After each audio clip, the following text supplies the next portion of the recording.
Hola, ¿cómo están? Yo soy David Barrientos. Bienvenidos y bienvenidas a The Week. Muchos de ustedes ya nos conocen, pero si son nuevos en nuestra audiencia, somos un espacio en el que analizamos las noticias más importantes de Costa Rica y el mundo. Esto es parte de La Hora Tica, un proyecto de periodismo independiente, por lo que su apoyo económico es la única forma de mantenerlo vivo. Si les gusta nuestro trabajo y les parece útil, pueden ingresar a www.patreon.com/La Hora Tica o hacernos un simpe móvil al 8607-6470. De verdad, su colaboración es vital para seguir en contacto. Recuerden que la semana pasada publicamos un nuevo episodio de The Talk, nuestro podcast en el que tenemos conversaciones más profundas sobre temas que nos importan. El episodio anterior fue con la ex vicepresidenta de la República, Ana Elena Chacón. Con ella hablamos sobre las políticas de combate a la pobreza y otros temas muy interesantes. Les pedimos que compartan nuestro podcast en sus redes sociales, con amigos y familiares. En el episodio de hoy tendremos pocas noticias, pero es que una de esas es muy grande e importante y nos tomará tiempo contarla. Esta semana hablamos del tufo autoritario del presidente Rodrigo Chávez saliéndose cada día más, la destitución de Luis Amador y la penosa entrevista dada por el presidente a CNN. Iniciemos.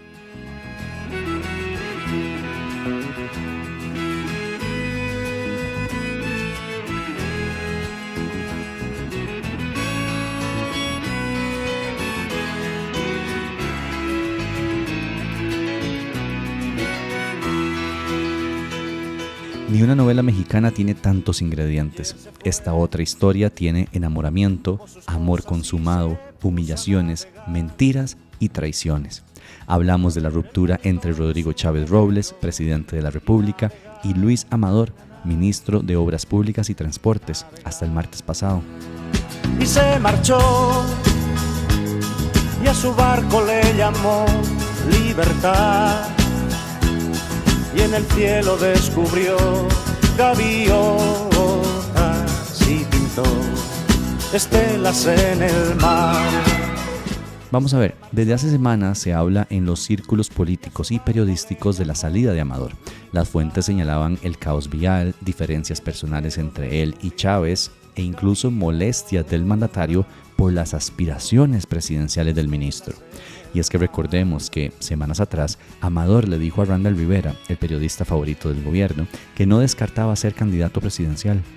Digamos que uno sabe lo que tendría que hacer en una posición como esas.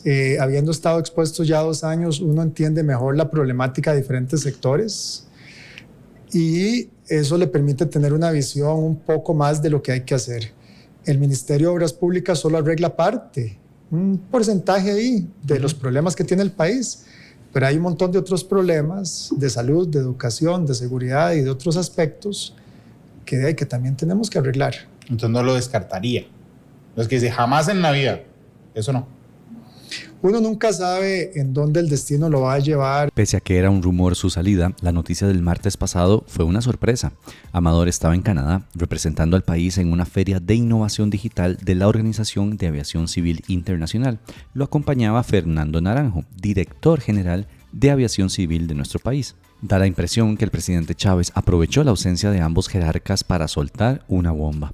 Convocó a una conferencia de prensa de manera sorpresiva y dijo que destituía a Amador y Naranjo por armar una licitación a la medida de MECO.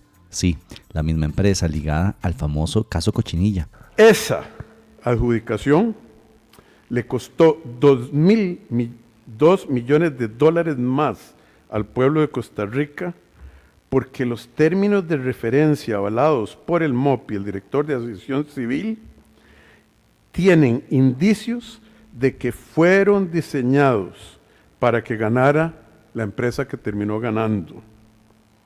Nos costó más de 1.000 millones de colones ese error. ¿Por qué? Porque en los términos de referencia se le añade a los criterios de selección algo de experiencia, un porcentaje por experiencia.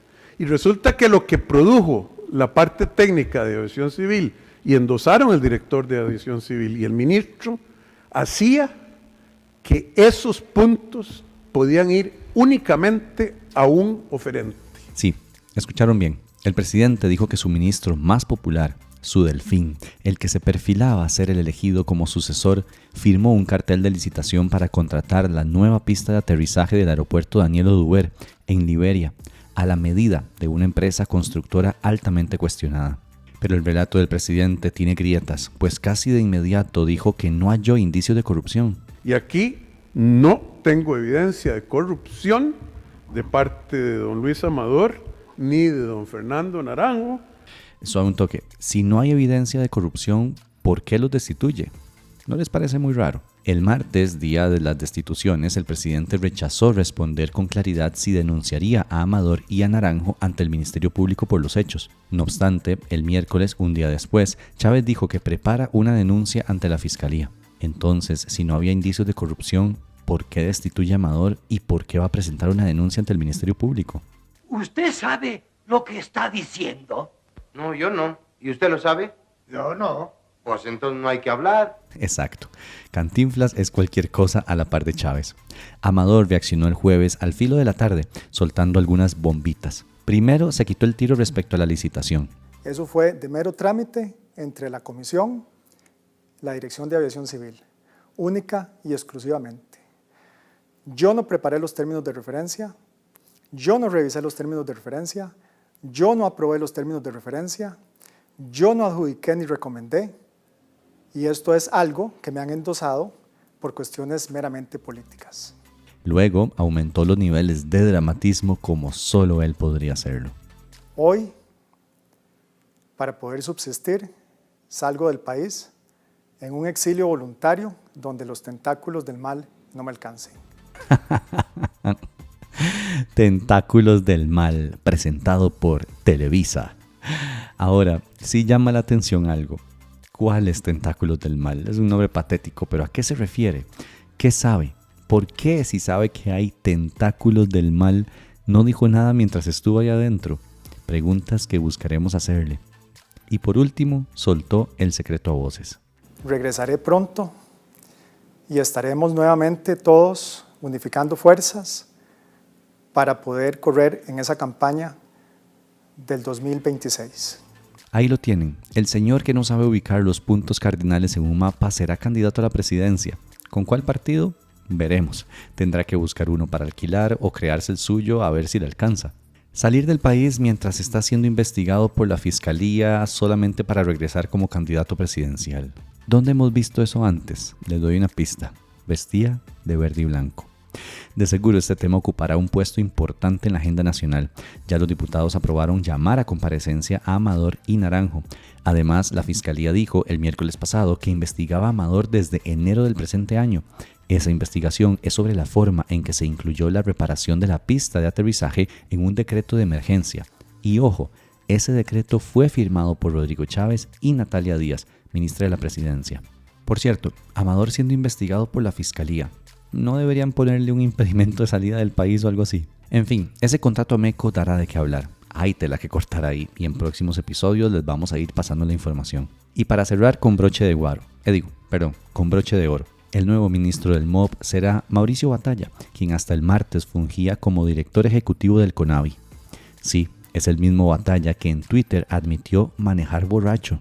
Ese es el nuevo jefe de nuestra policía de tránsito. Que Dios nos agarre confesados.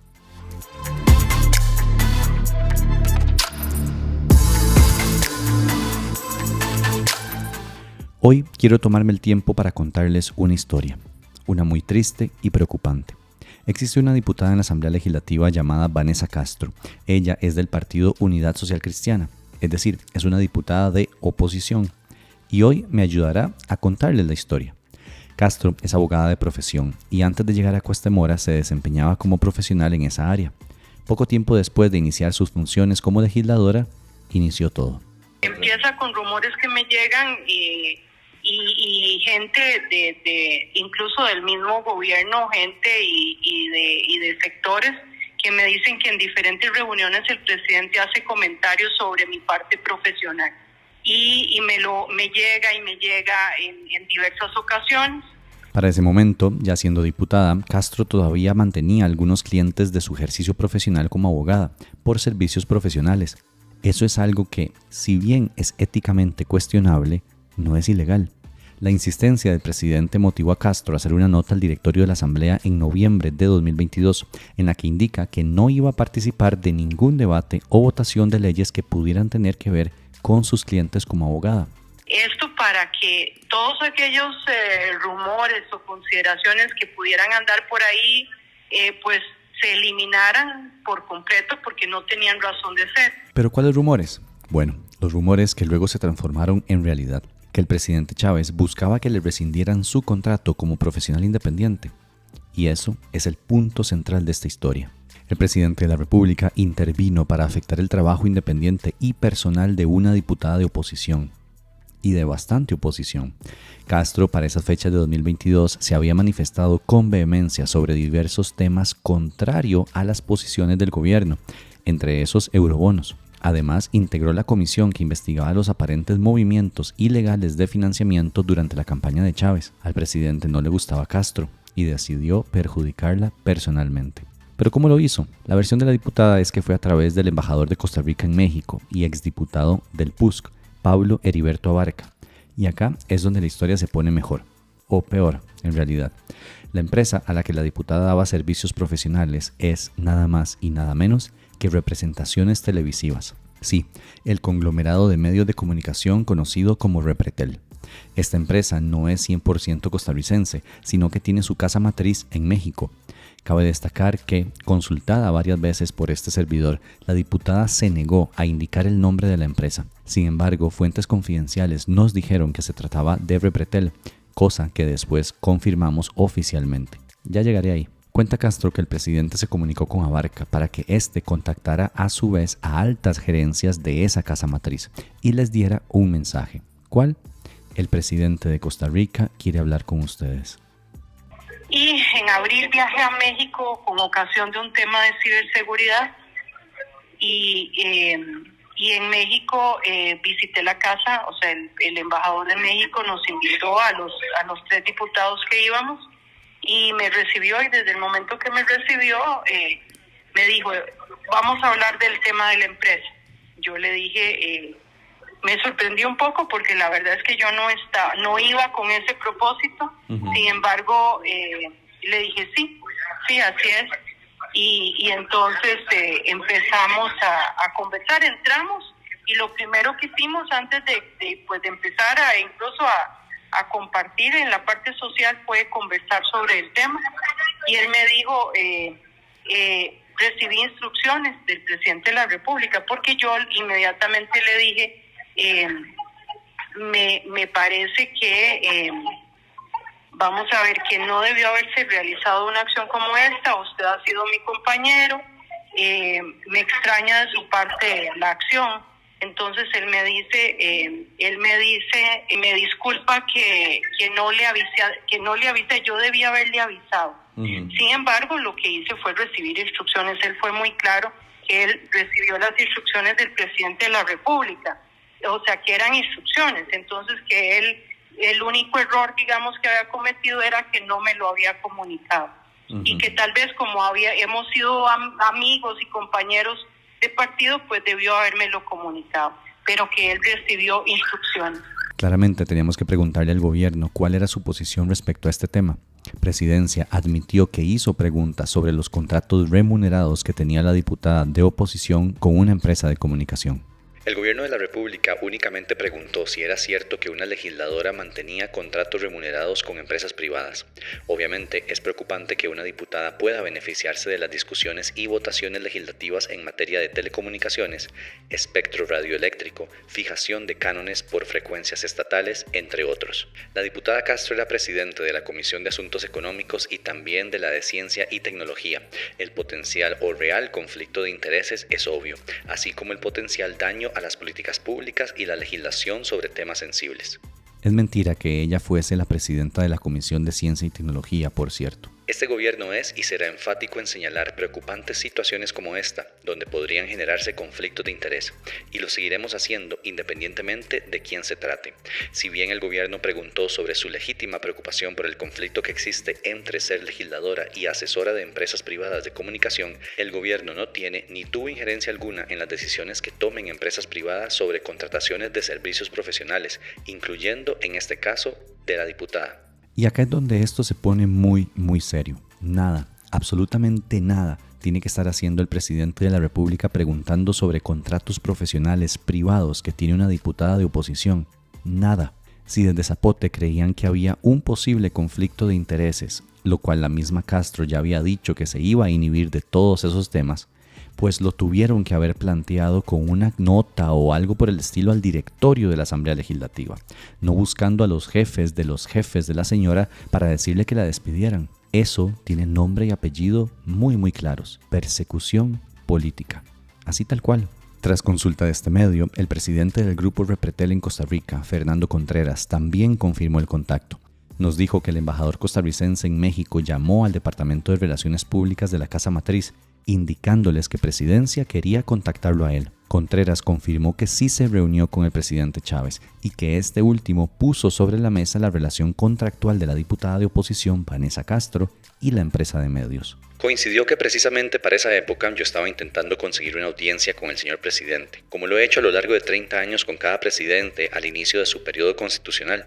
La gestión la hice a través de la periodista Laura Brenes, en esa época encargada de prensa de Casa Presidencial. Repretel siempre ha tenido y tendrá relaciones cordiales con los miembros del Poder Ejecutivo. Eso fue confirmado por este medio con Brenes, quien dijo que efectivamente ella gestionó la cita y que la reunión se dio en diciembre de 2022. Justo en ese mes, Repretel decidió cortar el contrato con Castro. La reunión con el presidente la solicité yo, dijo Contreras, de Repretel. Al final de la reunión, el presidente me comentó que de diversas fuentes, algunas malintencionadas, le habían llegado informes respecto a que Repretel tenía en su nómina a la diputada Vanessa Castro. Le preocupaba que una empresa privada de medios tuviera a sueldo a una diputada. Le aclaré que ella formaba parte de un grupo de abogados externos que nos prestan servicios profesionales según su especialidad y que desde que la señora Castro asumió su cargo como diputada no habíamos utilizado sus servicios, por lo que la empresa estaba valorando la continuidad de la relación, a lo que respondió que la decisión era nuestra. Es política nuestra, por un tema de transparencia y credibilidad, no mantener relaciones comerciales ni profesionales con funcionarios públicos o candidatos a puestos de elección popular, con el fin de evitar que se ponga en duda nuestro equilibrio informativo. Un momento, pero Vanessa Castro ya llevaba por lo menos 6 meses siendo diputada y por lo menos 3 o 4 meses más siendo candidata. ¿Por qué no cortaron la relación laboral con ella desde antes? Ese cuento yo no me lo creo, perdón. Esta historia ha sido larga porque lo merece. Estamos ante un caso enorme de persecución política, en el que el máximo jerarca del Poder Ejecutivo dedica tiempo y energía en buscar hasta en México a altos mandos de una empresa para incidir sin lugar a dudas en el trabajo profesional, independiente y privado de una contrincante política. Si eso no es propio de un líder autoritario, yo no sé qué lo sea. Usted conoce, si no me quiere decir nombres, no me los tiene que decir, pero usted conoce de alguna otra situación similar a la suya donde alguna representante, diputada o diputado ha recibido este tipo de amenazas o este tipo de acciones. Sí, hay varias, no le voy a dar, nombres porque me parece que cada uno tiene que hacer sus señalamientos de sus cosas personales, pero sí hay, vamos a ver, yo fui tal vez la primera, pero no la única. Existen muchas personas, muchas personas que han sufrido presión y muchas instituciones y muchos sectores que han recibido presión. Me parece que es una acción un tanto de inexperiencia del gobierno.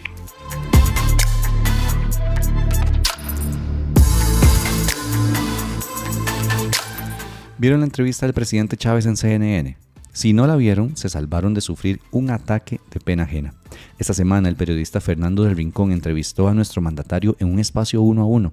Se notó que el presidente de la República no está acostumbrado a entrevistas cara a cara con periodistas no alineados y sin cuestionarios previamente aprobados por sus asesores.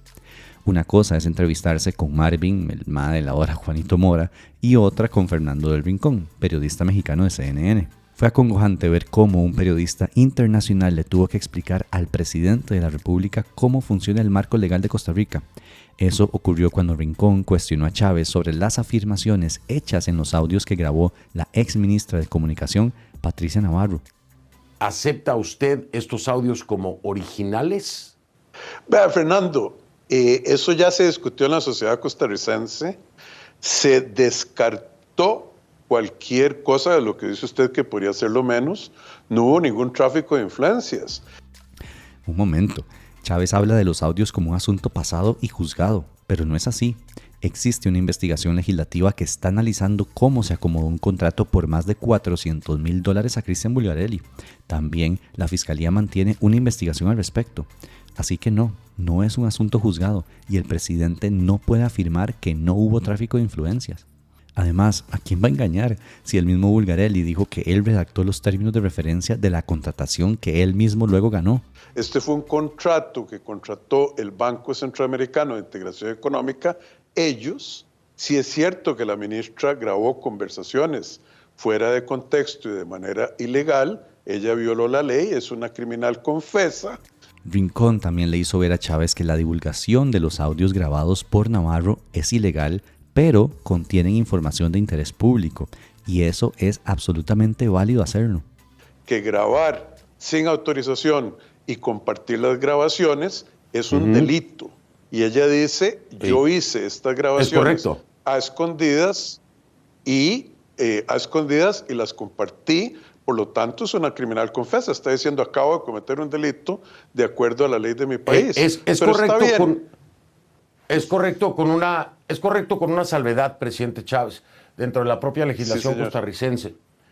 Cuando los audios determinan o puede determinar, esto depende de la Fiscalía nada más, no depende de usted ni de ella, que pudieran trastocar o pudieran afectar de alguna forma el Estado de Derecho o los intereses del país o el abuso de poder, etcétera. Cuando hay una justificación de esta magnitud, se reconocen como audios ilegales, pero pueden ser admitidos por parte de la Fiscalía. Vamos a hacer esa salvedad dentro de la propia legislación costarricense. ¿Esto qué quiere decir? No, de acuerdo. Que sí, en parte tiene razón, los audios son ilegales. El contenido no solamente sobre el tema del Banco Centroamericano de Integración Económica. O sea, hay otros temas como el presunto intento de manejo de pauta para poder controlar a la prensa que pues no sigue la línea del gobierno. Otra joya se dio cuando Rincón le preguntó si consideraba a Nicaragua como una dictadura.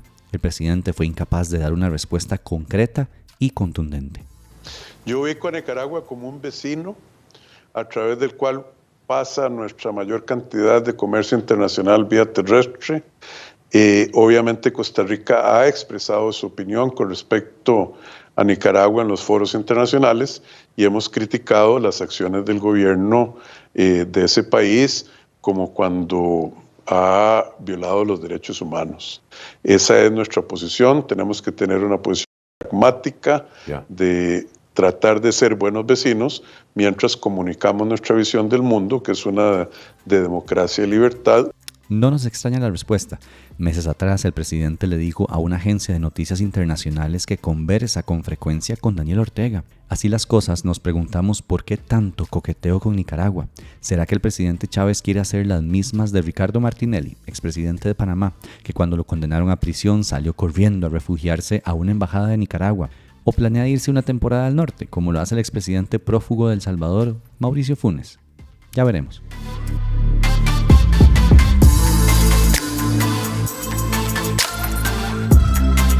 Esto fue un resumen de las cosas más importantes que sucedieron del 11 al 15 de marzo en Costa Rica.